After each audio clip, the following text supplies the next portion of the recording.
Keystone Cuisine goes all over Pennsylvania in search of a good place to eat. Not chain restaurants, but places with unique food and character.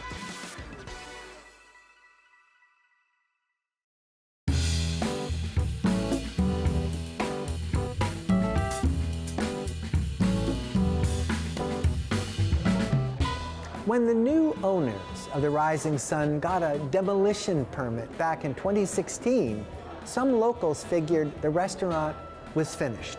But it was only the first step in saving the restaurant. You see, in back of the Rising Sun was a motel the new owners had no use for. So down it came.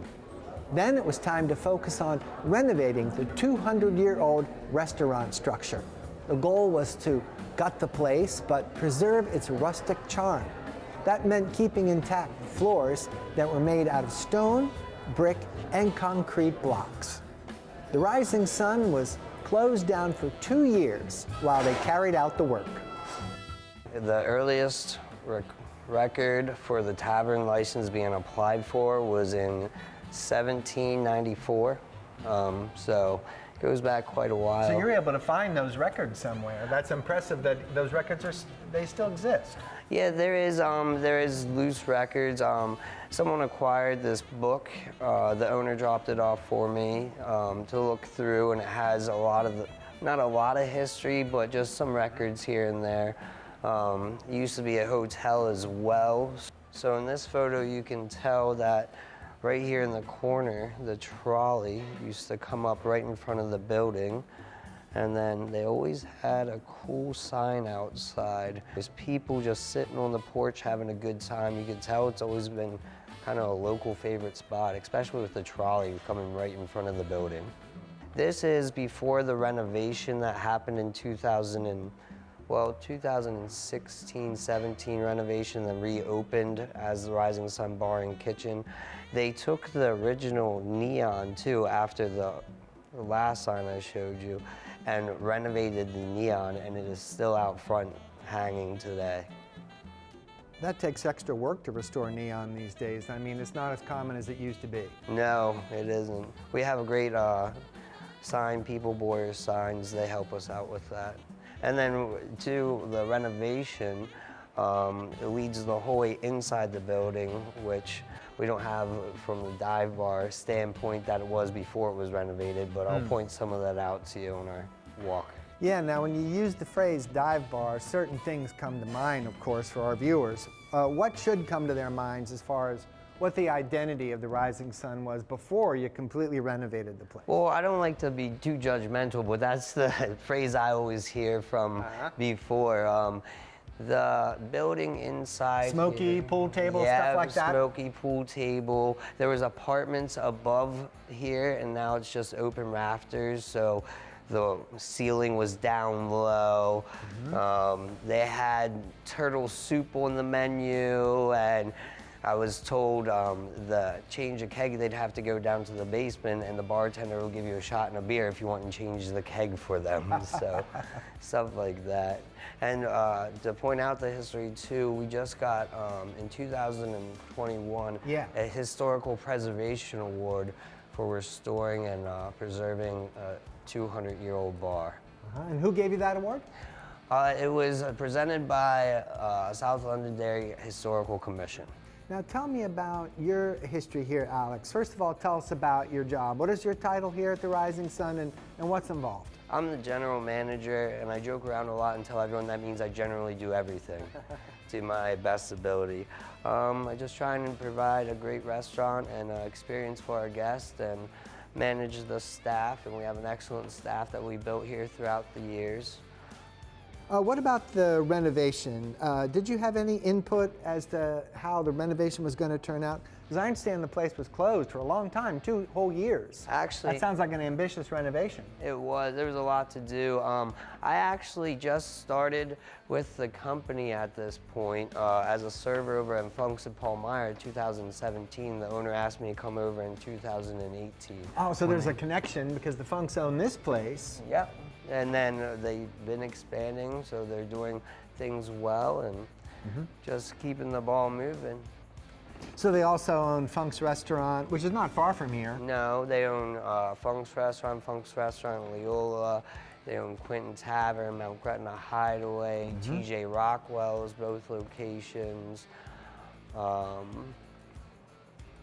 Snitz Creek, Lebanon, and also the brewery on the corner now.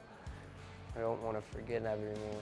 Oh, I know. It's hard to remember all these names.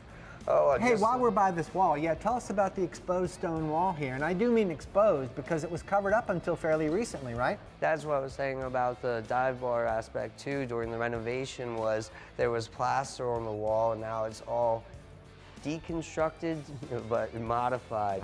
So some of the new brick would be like the hall and the pillars, and then the beams were sandblasted, but everything was repurposed. Did you say the brick is new?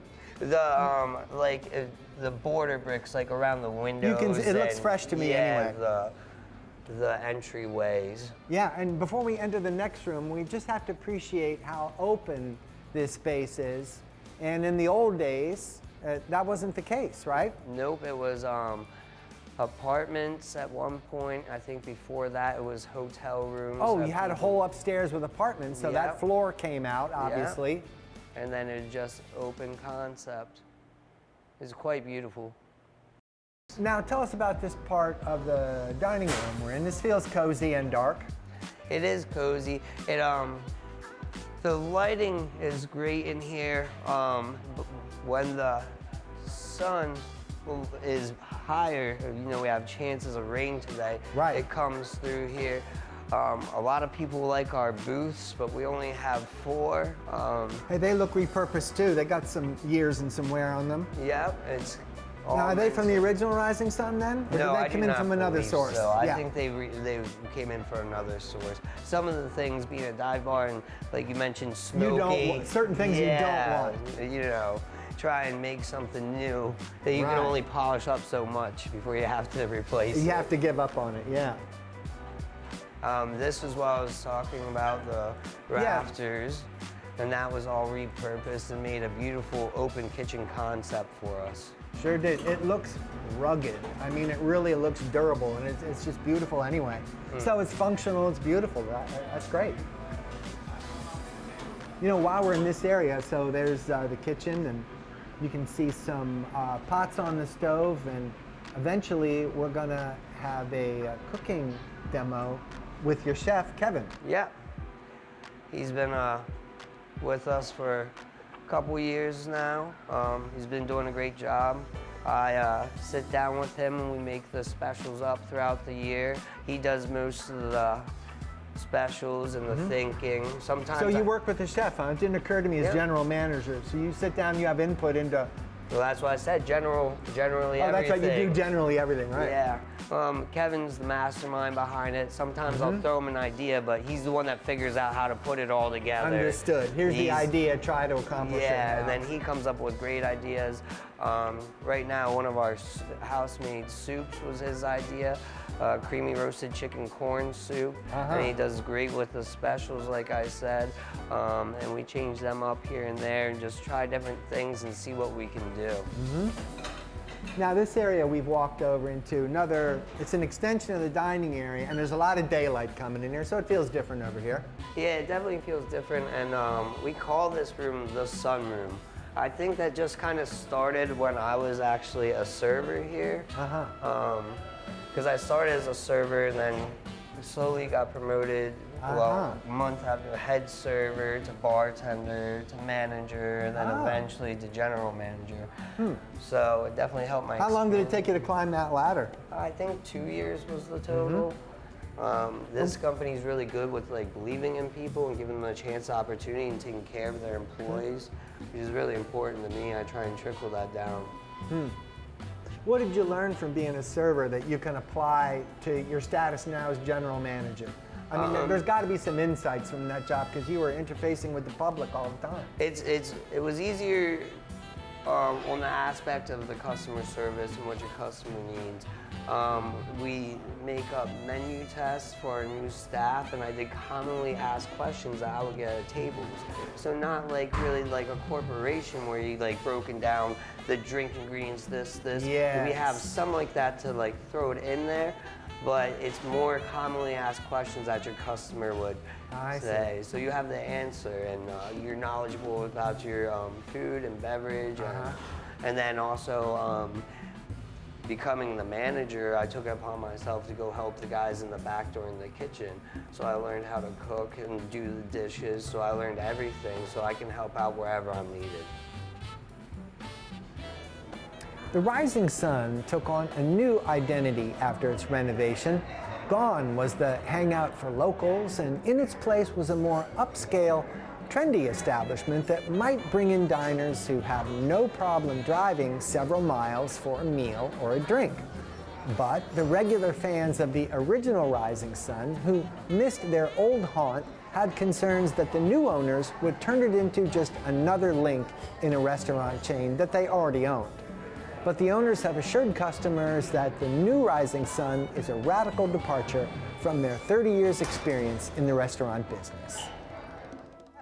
We just added this patio last year. A lot of renovation and work was done this too. We had Kreider Construction, who did also renovation in the original building, did out here.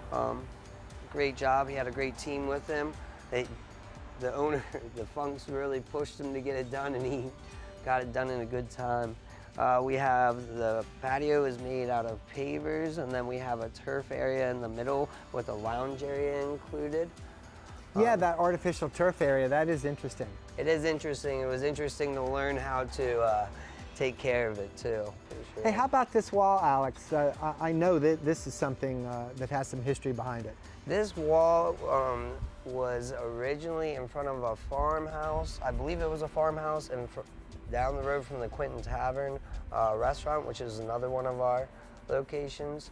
It had a fire, and then the owner purchased the wall, and it sat up back there for a little bit until he knew how to do with place it. Yeah, and it turned out great. The stonemasons really worked hard on it. It was pretty much one guy that was the actual sandstone mason.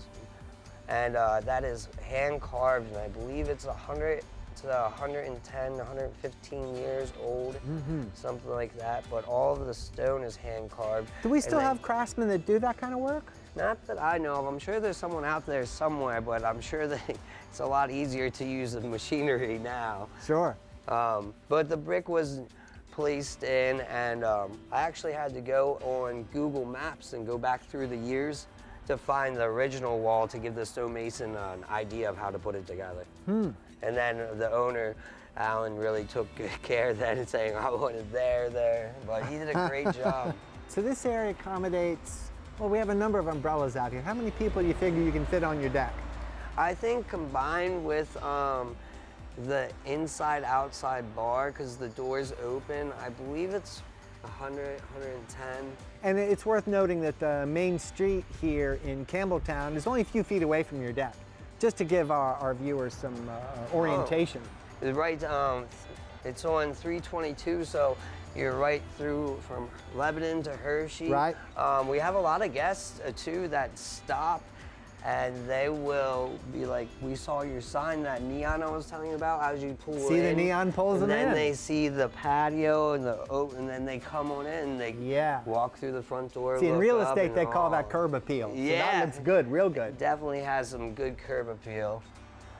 So now let's go into this building that's only a few feet away. So we had the original dining room part we were in, and then the deck, and then this is connected to this, and this is historic too. You can tell at a glance, and the ceiling is wide open, and the bricks. Yeah, pretty much the same concept. It was kind of mirrored out in this building, which was nice to work with the same contractor because he kind of had the same vision. Gives you some continuity from one thing to the next. Yeah, that's for sure. And then it's very nice if you're, so this is the wood wall.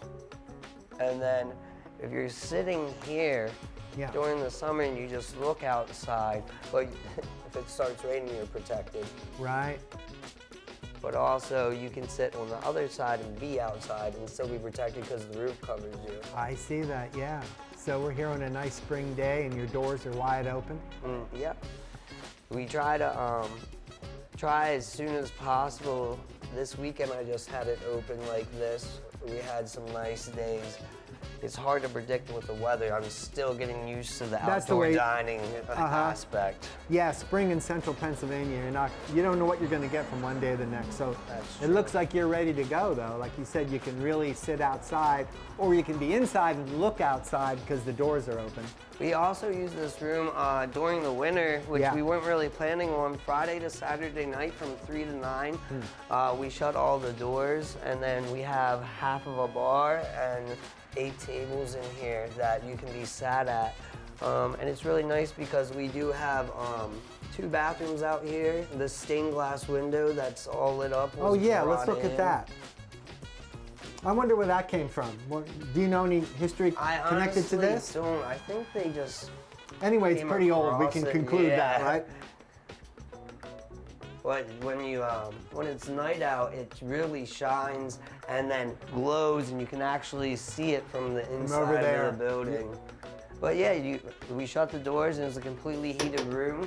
So Friday, Saturday from 3 to 9, you can come out here and enjoy dinner, or stop out and have a drink. Yeah, again, having that openness over our heads just gives a whole other vibe to a place like this. Here we are, Louis, at the bar at the Rising Sun. So tell us about your history with this establishment. I've been here since we opened a little over 5 years ago. The bar I was at went out of business, and I talked to Alan about opening the place up for him. And he said he'd love to have That me would be here. Alan Funk? Yes, yes. And that's how I got here. So what got you into the bartending game in the first place? Do you remember? I have just a feeling this goes back years. About 50. Is that right? Yeah. I started at a nightclub in Anvil called The Illusion. I started working the door for them. And they needed a bartender, and he said with my personality and everything, they would put me behind the bar, and that's where I learned. What kind of drinks are you going to make for us here? Today I'm going to make you a Rising Sun Manhattan and an espresso martini.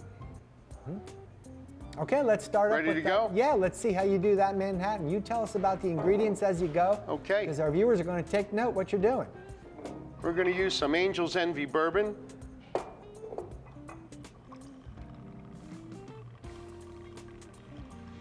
I'm not going to tell you ounces because I do it by feel and by I could see count. that.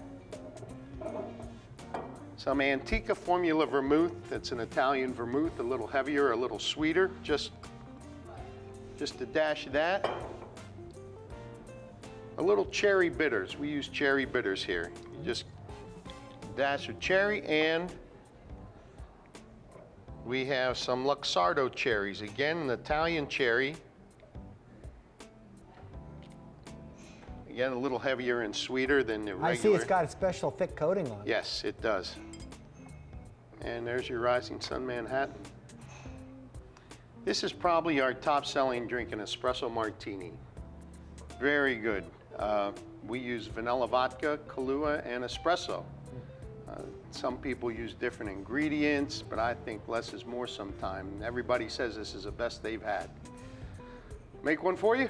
Yeah, please, go ahead and make Okay. it. And you know, I'm thinking our viewers have something to look forward to as far as this drink is concerned, because there's kind of an interesting climax to it. There's a picture involved. Yes, right? there is. That's all I'm going to say. All go right. ahead.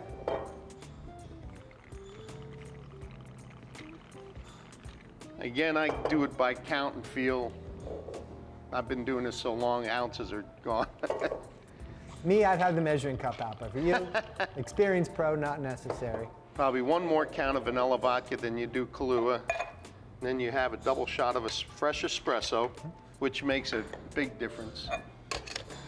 And then you shake it hard as you can for as long as you can.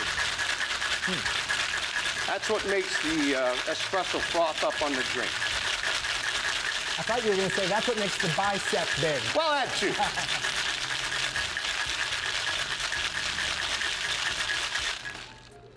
When I feel the top tins start to freeze up, I see know that. it's cold enough. I don't count the shakes. Just when I feel it freeze up, I know it's ready. And then you see how frothy it is. Ready for the picture? We put a special one on there for you today.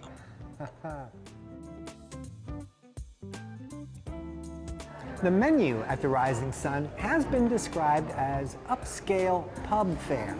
Now that means appetizers like blackened shrimp tacos, sushi, and the conspiracy burger.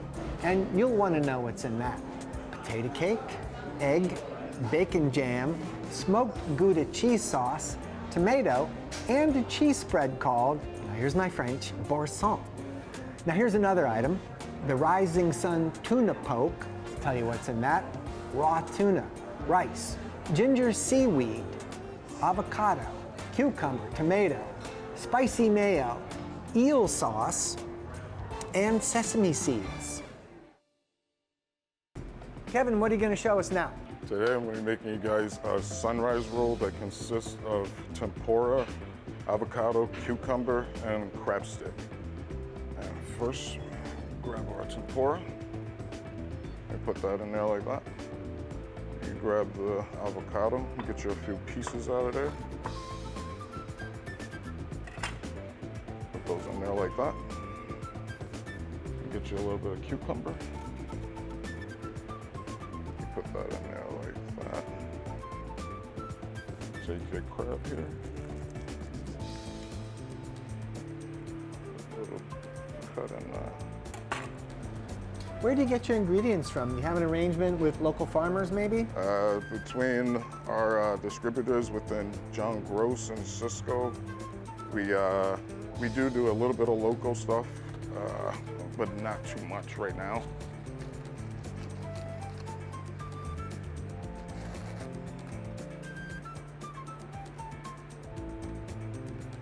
How much input do you have as to what appears on your menu? A good bit. Me and EB actually work together constantly, coming up with new ideas, new different things and ways to put dishes together.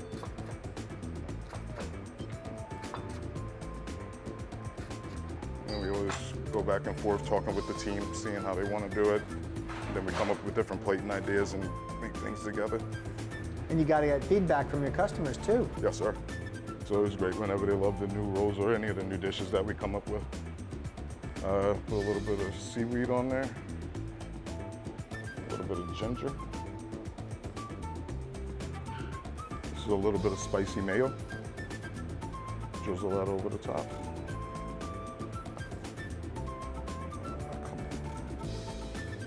A little bit of eel sauce. Drizzle that over the top.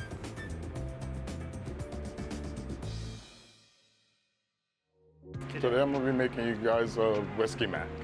So let's take a look at the ingredients. Tell us about them one by one. Everything that goes in starts with some little heavy cream. It's a little bit of whiskey. It's just some olive oil right here. It's a little bit of Gouda cheese, a little bit of scallions for garnish, cheddar cheese, some cavatappi pasta. It's a little bit of our whiskey mac seasoning, and this is just some bacon bits that goes in with the dish. So this is an established, popular dish here at Rising Sun, right? Yes, sir. It predates your employment here, right? Yes, sir, it does. One of our most popular dishes. They like it a lot. We always get orders for it all the time. It's a pretty good one here. Go ahead, tell us what you're doing. Adding a little bit of bacon in here now. We're going to drop in our whiskey mac seasoning. We just let that get hot. Get a little sizzle to it. While we're at it waiting, we'll start dropping our cavatappi pasta.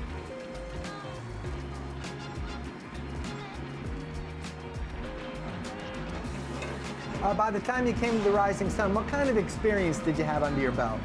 I've been cooking ever since around 96, 97. I went to culinary school once I moved up here, and I've been lucky enough to still be able to do it every single day. What attracted you to taking up cooking in the first place? Growing up with my mom in South Carolina, watching everyone do it, helping her do things every single day. Mama's a good cook? Oh yeah, amazing. Coming back with a little bit of our whiskey here.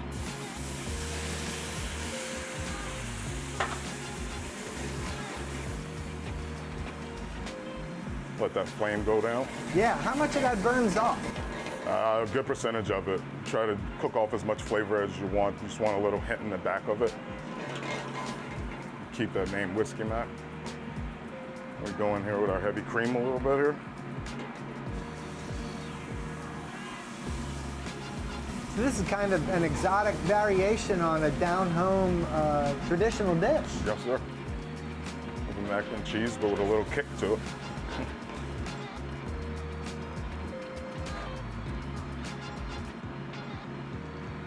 Let that steam off a little bit. And pull up our cavatappi pasta that we've been blanching here. Let that drain off. And we can go in here with a little bit of our cheddar cheese. A little bit of our Gouda cheese. Just let that incorporate.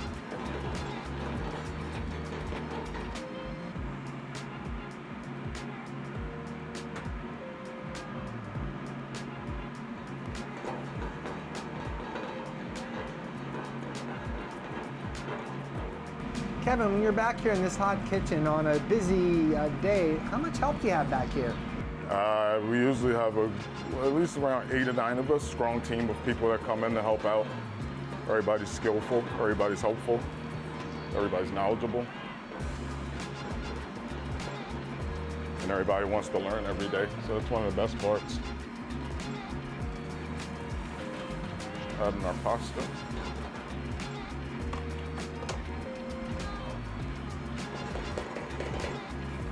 Little flips in there.